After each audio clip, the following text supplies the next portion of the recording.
Morning student, welcome you all. So today I am going to start a third part of the chapter which is titled as Boli from the book Footprints Without Feet. So in the last part we read ki how her parents means Ramlal and his wife decided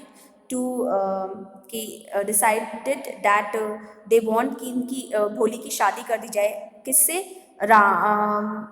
एक person जो almost Ramlal की as का था and his name is Bishambar. So let's see what happened next in the story. So what does it matter, his wife reply. अब जैसे ही वो उसकी as की बात कर रहे थे रामलाल और उसकी वाइफ, तो उनकी वाइफ बोलती है कि अच्छा व्हाट्स द प्रॉब्लम, एज से क्या फ़र्क पड़ता है, 45 और 50, उनकी एज कितनी होगी 45 और 50, तो it is no great age for a man. वो कह रहे हैं कि ये किसी मैन के लिए ज़्यादा एज नहीं है. We are lucky that he is from another village and doesn't know about her pockmarks and her lack of sense. So कह रहे हैं कि हम इतने लकी हैं, means we are very blessed कि वो जो पर्सन है बिशंबर, वो एक another village, means he belongs to another village. So he didn't know about भोली pock marks or the lack of sense or the simpleton personality she has. So if we don't accept this proposal, she may remain unmarried all her life. So she said कि अगर हम ये proposal accept नहीं करेंगे तो might भी जो हमारी daughter है वो पूरी life के लिए क्या रहेगी, unmarried रहेगी. Yes, but I wonder what भोली will say. So कह रहे हैं कि मैं बहुत wonder हूँ, मतलब worried हूँ कि भोली क्या कहेगी. What will the witless means fool one say. वो कह रहे हैं कि एक मूर्ख इंसान क्या कहेगा. She is like a dumb cow. वो बिल्कुल क्या है, एक dumb cow की जैसे गाय सीधी होती है ना, just like that. Maybe you are right, muttered Ramlal. Ramlal थोड़ा मटर मीन्स बड़बड़ाता है और बोलता है कि शायद तुम सही हो. In the other corner of the courtyard Bholi lay awake on her cot. Cot means bed. अब कॉर्नर पे देखते हैं अदर कोर्टयार्ड में भोली अपने ही बैट पर थी, listening to her parents whispered conversation. अपने पेरेंट्स के उसने जो विस्पर्ड फुसफुसा रहे थे, वो जो कॉन्वर्जेशन चल रही थी, उसने पूरी कॉन्वर्जेशन अपने पेरेंट्स से सुनी. Bishambar Nath was a well-to-do grocer. Grocer means a person who sells household goods or the food item, right? उसे grocer कहते हैं. He came with a big party of friends and relations with him for the wedding. So एक big party में वो गया था अपने friend के relation पे, wedding पे. A brass band playing a popular tune from an Indian films headed the procession. अब procession मतलब किसी भी सेरेमनी को आगे बढ़ाने के लिए एक पॉपुलर ट्यून बजाई गई थी एक इंडियन फिल्म की. With the bridegroom riding a decorated horse, जिसमें क्या था, एक जो ब्राइडग्रूम है वो एक डेकोरेटेड हॉर्स पे घोड़ी चढ़ते हैं ना, वैसे आया. Ramlal was overjoyed to see such pomp and splendour. Ramlal बहुत हैप्पी हो गया इस तरह की lavish, splendour means lavish arrangements को देखकर. He had never dreamed this fourth daughter would have such a grand wedding.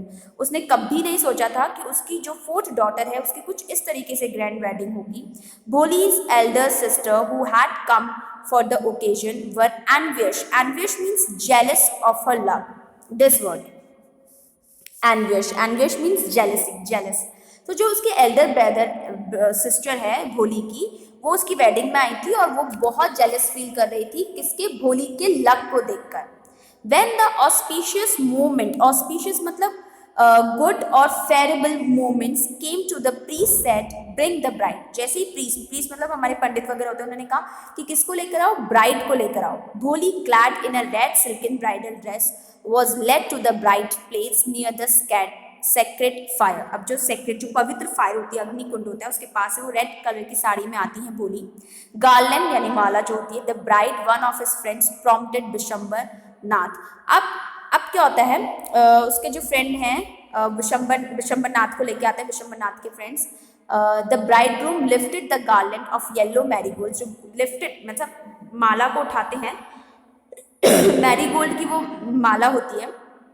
A woman slipped back the silken veil from the bride's face.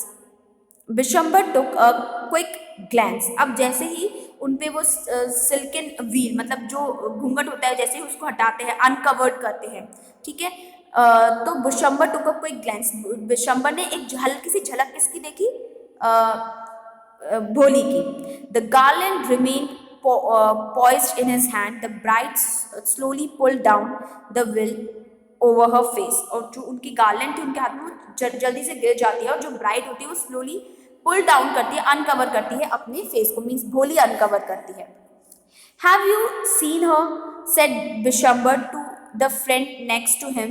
She had poke marks on her face. अब बिशंबर अपने friend से कहता है क्या तुमने देखा कि उस लड़की के पोक मार्क्स हैं उनके फेस पे. So what? You are not young either. तो उसका फ्रेंड कहता है अच्छा ठीक है, so what? तुम भी तो यंग नहीं हो. Maybe, but if I am to marry her, her father must give me 5,000 rupees. वो बोले ठीक है, अगर मुझे इससे शादी करनी है तो इसके फादर को मुझे क्या देना पड़ेगा? 5,000 rupees. It means he asked for the dowry, for a dowry. Ramlal went and placed his turban, his honor, at Bishambar's feet. Do not humiliate me so. Take 2,000 rupees. Now Bishambar कहते हैं एक पूरा फिल्मी scene वहाँ पे create होता है. वो अपनी जो टर्बन है, अपनी जो पगड़ी है, वो किसके? बिशंबर के पैरों पे रखते हैं. बोलते हैं please don't insult me like this, take this only 2,000. I have 2,000 rupees, don't ask for the 5,000 rupees, take this 2,000 rupees. No 5,000 और we go back, keep your daughter. वो कह रहे हैं कि अपनी बेटी को अपने पास रखो. If you don't give me 5,000 then we are going back. Be a little considerate, please. If you go back, I can never show my face in the village. वो कह रहे हैं कि प्लीज थोड़ी दया रखो, अगर तुम यहाँ से चले जाओगे तो मैं गांव में चेहरा नहीं दिखा पाऊंगा. Then out with 5,000. तो बोले ठीक है, तो फिर निकालो 5,000 रुपए. Tears streaming down his face, Ramlal went in, opened the safe and counted out the notes. Ramlal रोने लग जाते हैं, साइड में जाते हैं, started counting the notes. He placed the bundle at the bridegroom's feet. और वो बंडल रख देते किसके फीट पर? ब्राइडग्रूम्स की फीट पर, मतलब दूल्हे के पास में.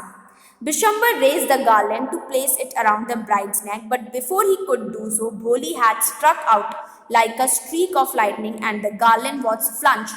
Flunge means होता है लॉन्च, मतलब चली जाती है फायर में, into the fire, एक एम की जैसे. She got up and threw away the veil.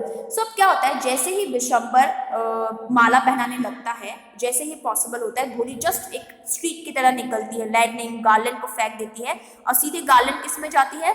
Fire में जाती है. और वो धीरे से अपना घूंघट वेल को उठाती है. पिताजी मीन्स रामलाल को पिताजी कहते हैं. सेड भोली इन अ क्लियर लाउड वॉइस, बहुत क्लियर लाउड वॉइस में भोली बोलती है. And a father, mother, sister, brothers, relations and neighbours were started to hear her speak without even the slightest stammer. So everyone was very surprised because without any slightest stammer, भोली बहुत ही clear way में पिताजी बोलती हैं. पिताजी take back your money, I am not going to marry this man. वो कह रहे हैं पिताजी इनसे पैसे ले लीजिए, मैं इस पर्सन से शादी नहीं करना चाहती. Ramlal was thunderstruck. Thunderstruck means shocked. Ramlal was shocked हो गया. The guest began to whisper, so shameless, so ugly and so shameless. सब लोग कानाफूसी करने लगे, कितनी बेशरम लड़की है, कितनी shameless लड़की है, कितनी ugly girl है. बोली, are you crazy? shouted Ramlal. You want to disgrace your family? Have you regard for our इज्जत? So इज्जत यहाँ पे हिंदी वर्ड यूज हुआ है. सो भोली को बोलते हैं कि आर यू क्रेजी भोली. रामलाल शाउट करते हैं तुम डिस्ग्रेस क्यों कर रही हो हम लोगों को, तुम्हें हमारी इज्जत की नहीं पड़ी हुई है.